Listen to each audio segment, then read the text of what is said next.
It's January 10th, 2023, and the anime season is underway. A whole stack of shows slated to air. Tomo-chan is a Girl, Bungo Stray Dogs, Trigun Stampede, and of course, the long-awaited Dog Simulator, My Life as Unagi-san's Dog. But every season, there is a series everyone waits and holds for, especially if it is a studio as big and as impactful as MAPPA. Receiving 2 series from Studio Wit, one of them being Vinland Saga, which they now had to adapt one of the most unique arcs in a manga series and live up to the expectations from season 1. And let's say that they stuck the landing. For most people. There was an extremely vocal part of the audience that came from this season's run that thought it was the most disastrous, slow, and uninteresting season of anime that had previously excelled in fast-paced action, political intrigue, and violence.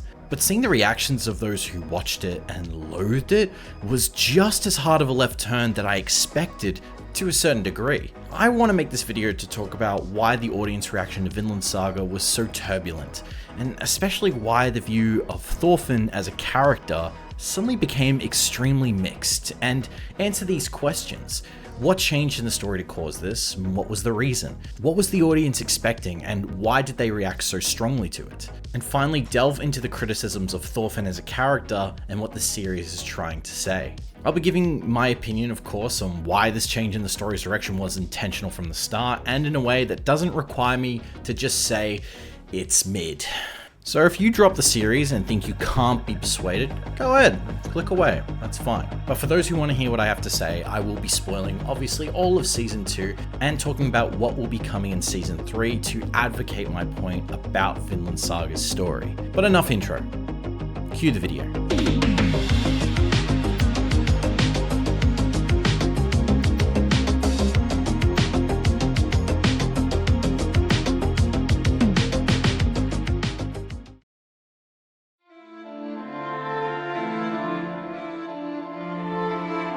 Some of these criticisms became known to me as I made a video about the second season of Vinland Saga before, mostly to have a discussion, but also alter the expectations of those who go into it thinking it is only going to be an action-packed Viking adventure with epic battles between nations. And the series does still do that, but the part that people began to question its setting was in the second season. First season ends with Thorfinn failing to kill Askeladd, the man he had been working for in order to receive an honorable duel so he could avenge his father, Thors. Season 2 shows us that after Askeladd's death, Thorfinn is sold as a slave and becomes unbothered by his circumstances and how dire they are, until he begins to realize his body's innate instinct to live, the PTSD of his time at war, and remembering the horrific actions he committed in his past. This ushers in a huge development of character as Thorfinn begins to grow and change. He smiles for the first time in years, he makes friends, he learns to create things rather than destroy them, reject violence, and he vows to travel to the place of Vinland. A place far west, unsettled, where he and his companions can create a settlement with no slaves, no weapons, and no war. And so ends season 2. Now, because of this outcome and an admittedly slow season of 23 episodes, people felt a strong whiplash as the first season, like I mentioned, followed Thorfinn being a revenge-driven Viking with little regard for helping others and killing anyone who stood in his way. Then the second season, Thorfinn becomes a slave who farms, and then a pacifist who vows to never hurt anyone ever again. Now, this whiplash only happened because of the plot that is only seen on the surface. Thorfinn loses his father who he loved and wishes to kill Askeladd. That is the very basic plot on the surface. But the reason this change occurred to something else is because this something else was the story that was being told from the very beginning when we are exposed to Thorfinn's father, Thors. Thors was one of the mightiest warriors of his time and decided to give up violence and live in exile with his family to get away from the war-hungry friends and family he grew up with. When Thors is forced to enter that world again, it is with great sorrow, but everyone around him is excited for it. When Thorfinn wishes to fight in a war, he violently attacks the kids he play fights with, only for Thors to be shocked by these actions. When Thorfinn finds his father's old weapons and unsheaths the dagger he will later use to kill hundreds of people, his father asks him who he wishes to kill. Thorfinn replies, he is going to kill his enemies. And that is when Thors utters the iconic line, you have no enemies. Which I will get to later because that is an interesting discussion on its own. But it essentially showcases his character as a father figure and his stance on violence, which Thorfinn doesn't understand. Of course we have enemies. That is the world we live in. If I don't kill them, they will kill us. Thors later fights an entire band of pirates led by Askeladd, besting them all without killing any of them, using only non-lethal harm to incapacitate them, but ultimately allows himself to be killed to save his son and guarantee his safety back to Iceland. Hoping, I imagine, that his son Thorfinn would understand his sacrifice and live his days happy and free. But no. Thorfinn stows away on Askeladd's ship and he vows revenge. The seeds were planted, they were there. The whole entire origin story is fettered with plot elements and dialogue for our characters and audience to later understand that the point of Vinland Saga is to get to Vinland, to create it. Now, why was the intention of the story set in a Viking era where the odds of being a pacifist are basically below zero? Well, Makoto Yukimura, the creator, is someone who has described himself as a pacifist. He wanted to tell a story about rejecting violence instead of relishing within it. And surprise, the most compelling way to tell this story was using a setting that is one of the most barbaric groups in all of history, Vikings. The culture that value fighting above all, have a lust for war, and are rewarded in the afterlife for killing and being killed. It also presents an alternative to popular manga and anime, as the primary source of most conflict is resolved through battles. But Vinland Saga rejects this, and looks to see if a character can change from the ideal Viking to a more gentle and kind protagonist with honest intentions and hopes for his future while still dealing with trauma and conflict. In my personal and very obvious opinion, it's an amazing juxtaposition. I personally love characters who you can never imagine having another side to them, that they would never change, that they'll never be the person who they are right now. And when they do, that change, it's like heroin to me. Do you have a Zuko character? Please, put it in my veins, dude. But some veins rejected this. Weird analogy. They didn't enjoy this development of the story, even though it pays off what it intended from the beginning of the story. If you say that's not true and that these seeds weren't planted, then I don't think you've been paying attention. But I'm not here to ridicule because I think there is a discussion to be had here with the views of the people who didn't like it, even if the group of people who didn't like it are such a vocal minority. So let's break this down. First issue I see with criticisms is that nothing happens in this arc of the story, and that no real development of character and plot take place, and the parts that do it extremely slow.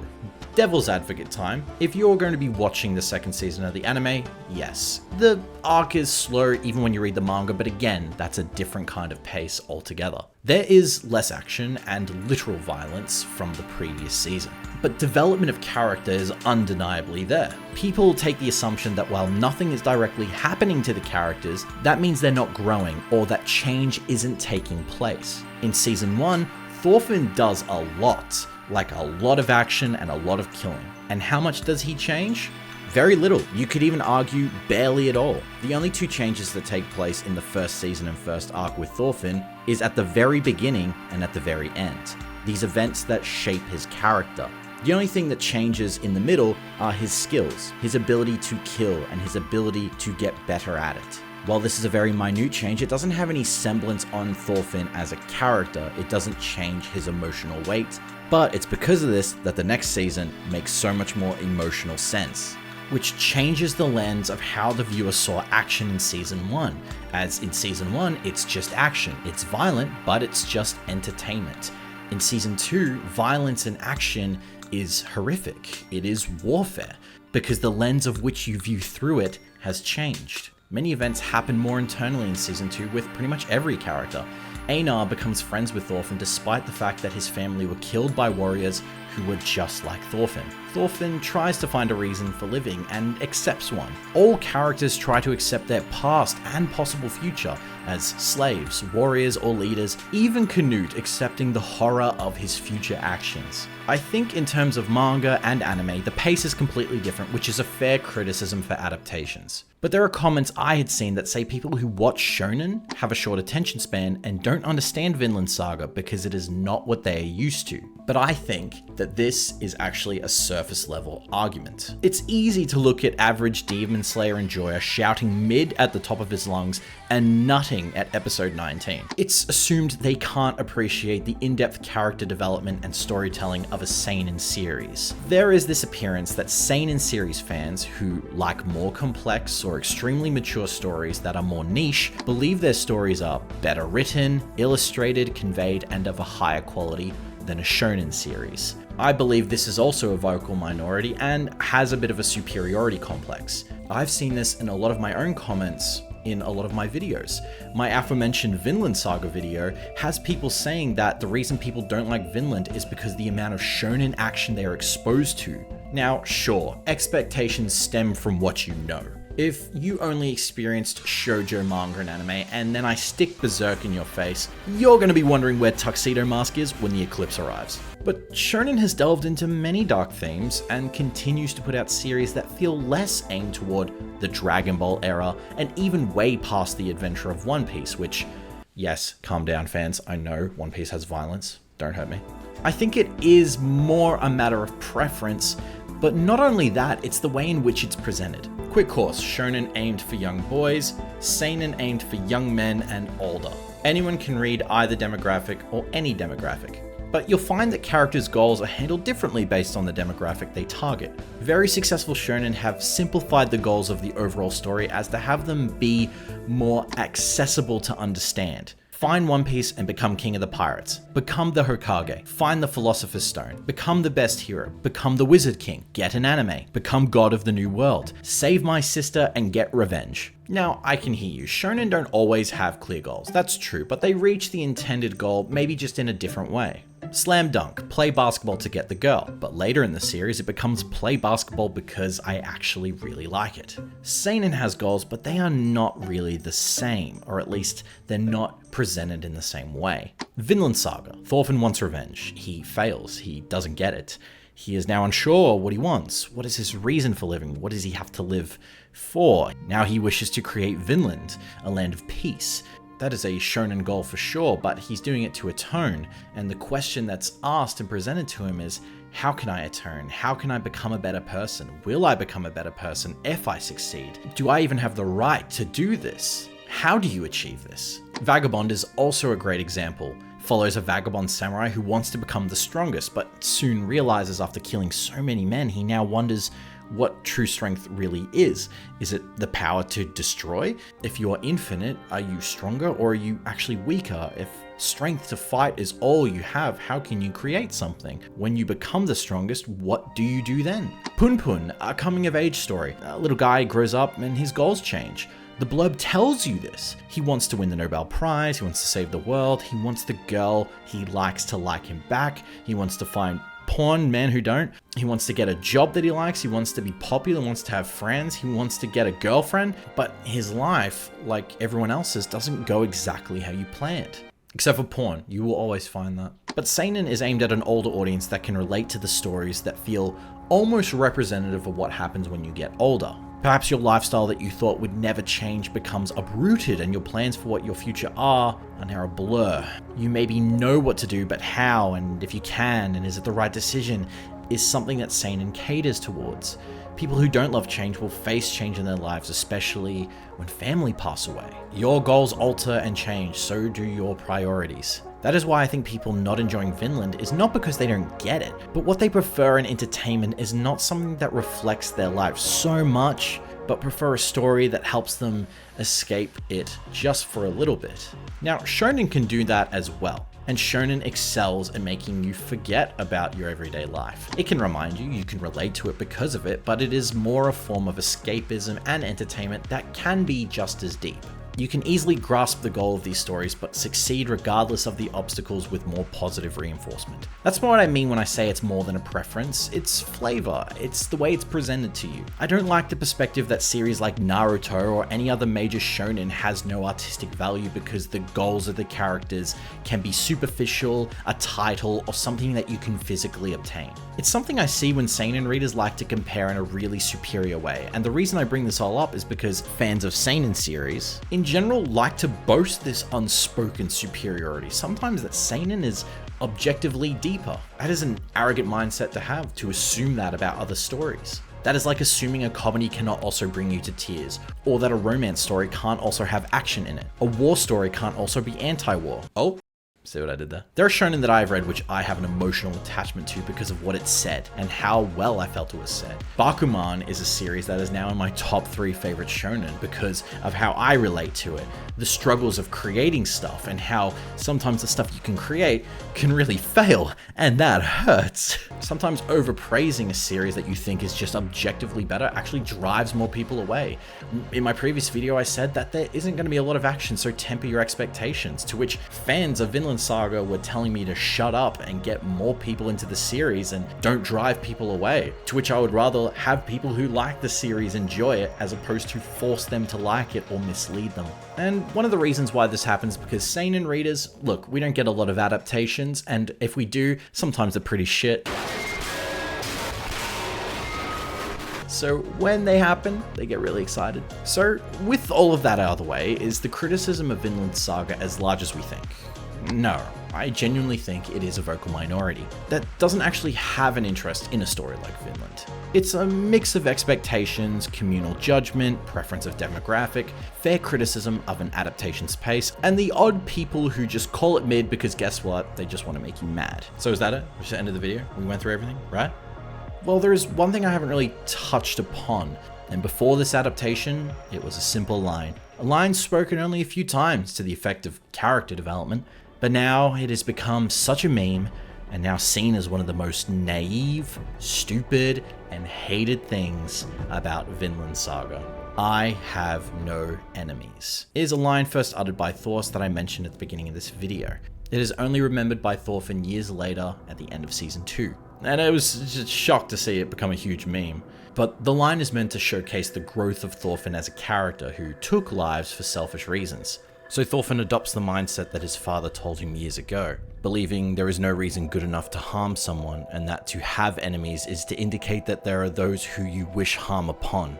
So by not having any, there is no violence that you wish to commit to anyone. That is why you don't have any enemies. But there are people who find this to be the worst thing about the story and Thorfinn as a character. I have many comments talking about how they were really turned off by the idea that the story they stayed for, which was Vikings, warfare, politics, action, revenge, is now pushing the idea of a character who does not want to fight or take part in any conflict that results in the suffering of others. People have said that this mentality presented through the character is a non-subtle way of saying that violence and warfare is bad, which I think is kind of obvious. If you really don't like that that is a thing, you should probably get off this video and go talk to someone. Other comments state that this mentality is useless in a real setting of Vikings and has no chance to become something attainable. In fact, it's just a naive way of looking at the world, and that people will want to do you harm. You do have enemies, and the world will always be this way because people are selfish and they want what they want. Others also highlight how they are not interested in a slice of life character trying to deal with past trauma when the world has already been established as something that isn't catering towards that. How can you have a story that remains a human drama with conflict when you have a character who wants to reject all conflict? If you're someone who has these issues with the story and doesn't like the direction because of these problems, well, I'm going to address them. I'm not a master of ethics, but I like stories a lot. So I'll do my best to give you reassurances for what is to come in the later seasons and also address these comments and critiques. And to do that, of course, I'm going to be spoiling future chapters of the manga. Your last chance, get out now. First, the change in direction, which I've already discussed earlier. It is meant to be used as a juxtaposition to the world the characters find themselves at. Viking warrior, turn farmer, turn pacifist. To have it in this setting is just more compelling and also more challenging for Thorfinn as our main character. If you follow the path of warfare in order to attain something, like land, a place, a group of people, you will always have people who are ready to follow you and reap the rewards. They also love the idea of killing people who want to kill them first. They can't kill me if I kill them first because they want to kill me and I want to kill them, but if I kill them first, I win. As history has shown us, very easy to do. But what if instead we tried to take something, we try and create it? We create it without killing anyone, without stealing from anyone, without harming others. Sounds a lot harder, but in a land where the former is normal, that's more compelling. You can compare it to other series where the opposite is in fact, like Kingdom. Conquer all of China to unite all nations. To do that, we have to kill people. Does that mean this series is bad? No, it depends on the lens you look it through. If it's a story about trying to create a world and not killing people, guess what? We should probably expect no killing to happen. The fact that killing does happen shows us that this is a hard world to do it in. Second is the way in which the story is told, for some people, is extremely non-subtle. The glaringly obviousness of violence is bad, which I can understand people think is just a no-brainer. Of course violence is bad, of course we shouldn't hurt people, of course we shouldn't kill people. But you'd be surprised how much of this is a foreign concept in today's world. Here we are, however many years later, from sacrificing lands and friends to the Allfather, and we still enjoy violence. As consumers of entertainment, violence is interesting to us, even when it's not the main focus or conflict of whatever it is we're consuming. You can see this in all our entertainment, but even in just everyday life. If you see two people arguing at a bar, you can't help but look. If people are full on punching and fighting on your street, how many of us would peek through the curtains just to get a look? Or seeing groups of people fighting in public, what is the first thing most people do? They don't pull out their phones to call the authorities, pull out their phones to record it. We are fascinated by violence. It is interesting and alluring to us. You may think that the idea of non-violence to us in today's world is expected because we have learned to crack down on it, restrict it, we even monetize it as a sport. But think of the Viking era. It was expected. It was your strength as a leader, in how many battles you survived, how many people you killed, how easily you did it. It was more than just a form of honor. It was everything. It was your entertainment, your stories, your solutions, your purpose, and your motivating factor to reach Valhalla. So through the lens of the everyday average Viking, when you see a slave be punched continuously and not die and fall down from it, claiming to have no people he wishes to kill or fight, it's like seeing Netflix make a good anime adaptation. It just doesn't happen.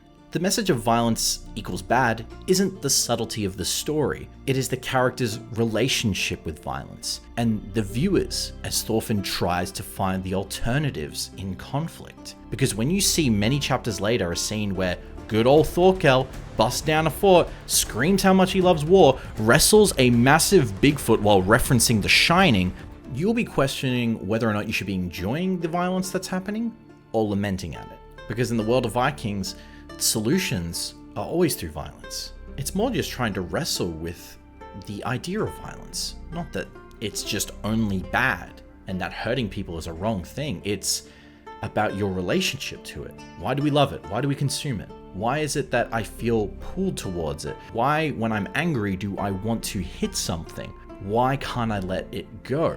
The last kind of criticisms can be lumped together. Thorfinn vows to create a place with no war or violence in Vinland. Now, I saw a lot of people take this as an approach to save the world from violence and end it all. I'll just tell you now, that's not what he's saying, and that's not the case of the story, is to end all violence. What he aims to build is a settlement without the threat of it. Be free from slavery, war, things that are created to harm people. But like with I Have No Enemies, that's not how the real world kind of works. The world is full of people who do selfish things and violent things to you, or those you love because they can or they want to. Thorfinn says he will continue to run even if violence and the rest of the world chases him with the way it works. Because in the real world, you can't run from threats. Threats will always find you eventually, and conflict will always arise in your life, whether it be physical or non-physical. So people take this as a sign of inaction, that pacifism is to do nothing. When it comes to pacifism, there's different versions. There's absolute and consequential, to name two. I and Thorfinn take the consequential route. During the second season, Thorfinn adopts absolute pacifism. He vows to never cause harm to anyone ever again.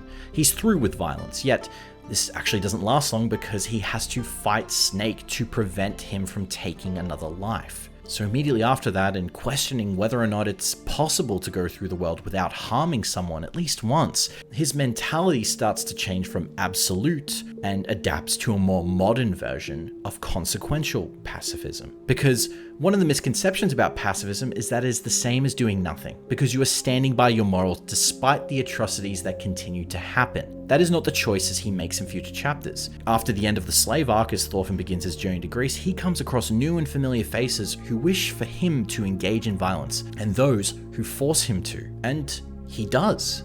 He uses it to disarm, to incapacitate, to discombobulate. It isn't easy, but he uses the abilities he gained in war and the trauma he feels as a weapon for good. He doesn't aim to kill, he never wants to kill, and he never seeks to attack first, only in terms of self-defense. A great example of how Thorfinn's pacifism is challenged is in chapter 114, which will take place in the very next season. Thorfinn, Einar, and the gang make camp on the coast of Norway and are approached by a bear. Seemingly too strong and without weapons that could actually do any damage, they are saved by a hunter called Hild, who was tracking the bear. She hears the others call Thorfinn by name, after she introduces herself as the daughter of a man named Rafnkel. She regales them with a tale of how she became a hunter and how she got her scar over her eye. Warriors attacked her village and chased her into a ravine, but she remembers their leader.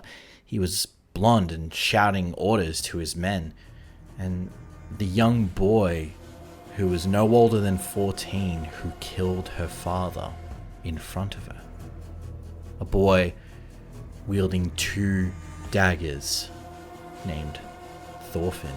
Thorfinn, in that moment, remembers it all. To avoid unnecessary death, Hild challenges him to a duel. Thorfinn engages to attack with no knife, as he wishes not to kill.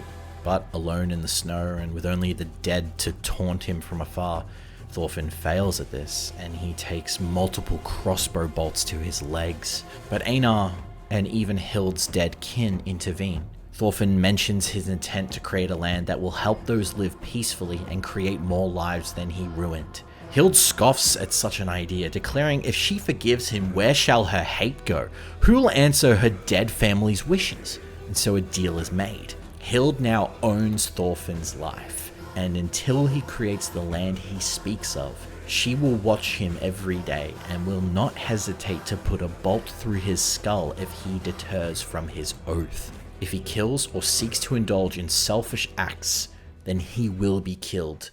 I've seen so many articles and comments who all pose the question, does Thorfinn fight again? Yes, it pleases me to tell you, yes, he does fight again. The next arc is him getting caught in a civil war amongst Viking bands. He arguably gets in more conflict, gets more scars and more permanent damage to his body the more he doesn't choose to kill. And he faces stronger opponents who he can't just knock out. There are consequences to his choices, but finding the alternatives as opposed to killing are what he hopes to find. And that is one of the interesting parts and the conflict that challenges his ideals. The story is trying to point out, yes, the horror of warfare, yes, the complexities of violence, but also a character who's growing in a world where it's consumed by it and choosing to go on a different path. The choices that Thorfinn makes, because he is still haunted by the dead, still has night terrors, and the anger he has against those that killed his father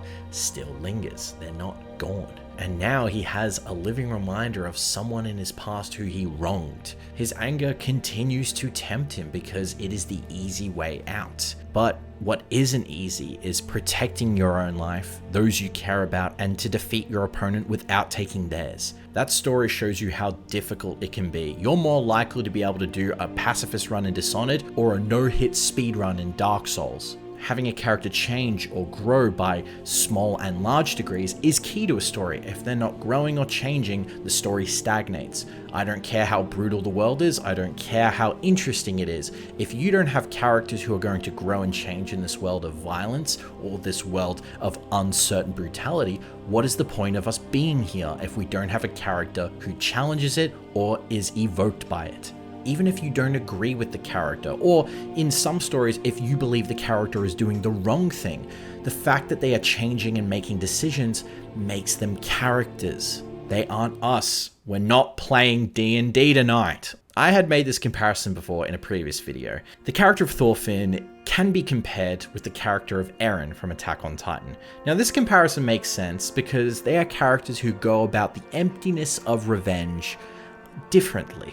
And Yukimura said how he loves Isayama's work, so those who don't believe these characters should be in the same sentence, stop jumping on the bed, you're going to dislocate something. Out of these characters, one learns of truth and decides to try and create something. One learns of truth and wishes to destroy. These characters are polar opposites, but the criticism that people have about them is that their motivations don't make sense. But they do. I just don't agree with the one who wants genocide. People have problems with their development because they feel very 180. Happen too fast. And then when shown slowly, people also reject. Happen too slowly. People want characters to develop how they imagine. I have preferences, but if a story that has characters that grow and change, whether or not I personally agree with them, is still at the very least interesting. Even better if made compelling. You think I agree with Guts and the bunch of shit he's doing? If you want to see action in the future of the anime, yes, you will see it. Do you think having no enemies is impossible and can't create a place in Vinland? Then be like Hild and wait and see.